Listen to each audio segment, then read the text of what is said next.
Halo semuanya, pada kesempatan kali ini saya akan membahas tentang Kesultanan Mataram.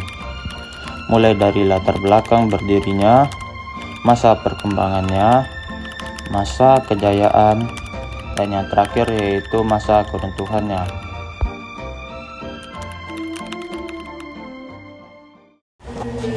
Kesultanan Mataram Islam berdiri pada akhir abad ke-16 yang berpusat di Kota Gede, Yogyakarta, yang dahulu merupakan wilayah hutan bernama Alas Mentawai. Secara historis, latar belakang berdirinya kerajaan ini berawal dari pemberian tanah perdikan oleh Sultan Hadiwijaya atau Jakatingkir dari Kesultanan Pajang kepada Ki Ageng Pamanahan sebagai bentuk penghargaan atas jasanya membantu menumpas pemberontakan Arya Penangsang dari Jipang atau dari Kesultanan Demak. Ki Ageng Pamanahan kemudian membuka hutan tersebut dan membangun pemukiman yang berkembang menjadi Kadipaten Mataram. Setelah wafatnya Ki Ageng Pamanahan, kekuasaan dilanjutkan oleh putranya Danang Sutawijaya yang kemudian kita kenal dengan gelar Panembahan Senopati. Untuk masa perkembangan Kesultanan Mataram Islam ini dimulai dari periode Panembahan Senopati pada tahun 1586. Pada masa ini, Mataram mulai memperluas wilayah kekuasaannya ke berbagai daerah wilayah Jawa, seperti Madiun, Ponorogo, Kediri, Pati, maupun ke wilayah utara yang mengarah ke daerah pesisir.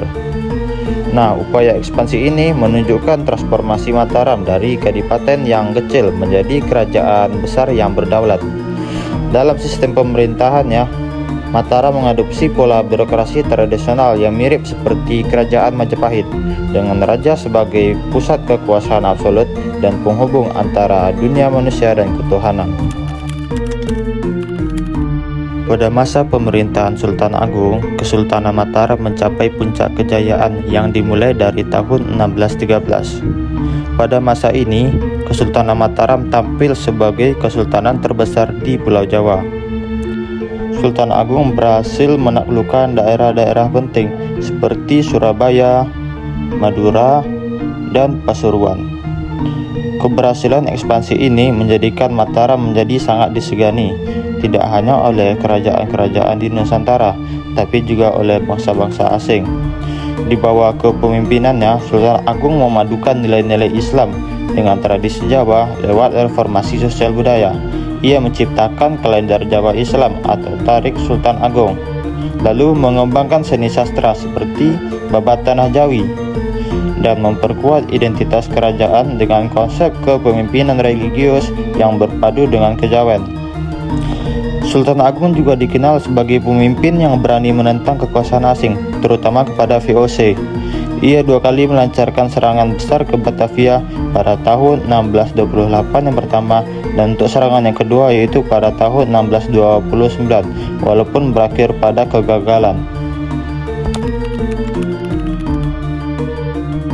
Setelah Sultan Agung wafat pada tahun 1645, Kesultanan Mataram Islam memasuki masa kemunduran. Kemunduran ini dimulai pada masa pemerintahan Sultan Amangkurat I, yang dikenal sebagai raja otoriter dan menekan para ulama serta bangsawan. Kebijakan ini menimbulkan ketidakpuasan di kalangan masyarakat dan menimbulkan pemberontakan yang disebut dengan pemberontakan Trunajaya. Karena tidak sanggup mengatasi pemberontakan tersebut, Sultan Amangkurat meminta bantuan kepada VOC untuk menumpas pemberontakan tersebut. Tetapi sebagai imbalannya, Mataram harus menyerahkan monopoli perdagangan dan sejumlah wilayah kepada VOC. Sejak saat itu, pengaruh VOC semakin kuat dalam urusan politik dan ekonomi di Kesultanan Mataram dan menjadikan kerajaan ini sangat bergantung pada kekuasaan kolonial. Semakin lama, kekuatan dari Kesultanan Mataram ini semakin menurun, ditambah dengan konflik internal dalam keluarga kerajaan.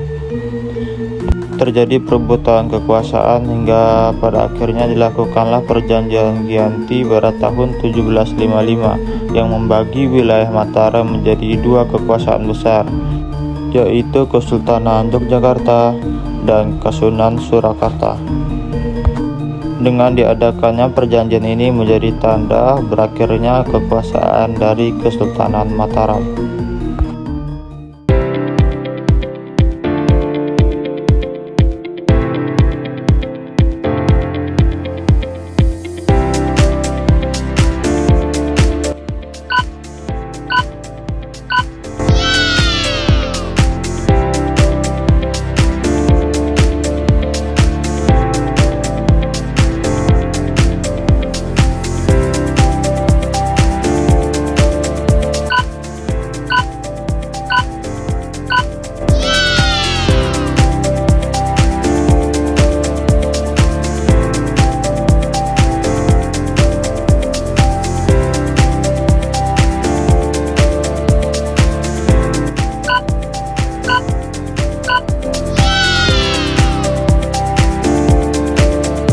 Sekian pembahasan dari saya, dapat kita ambil kesimpulannya, Kesultanan Mataram Islam menjadi wujud dari kejayaan serta keruntuhan dari peradaban Jawa Islam, berdiri dari tanah perdikan yang sederhana sampai kepada kerajaan yang berkembang pesat menjadi kekuatan besar di Jawa, menyatukan hampir seluruh wilayah Jawa, membangun sistem pemerintahan terpusat, serta mengkombinasikan nilai Islam dengan budaya Jawa.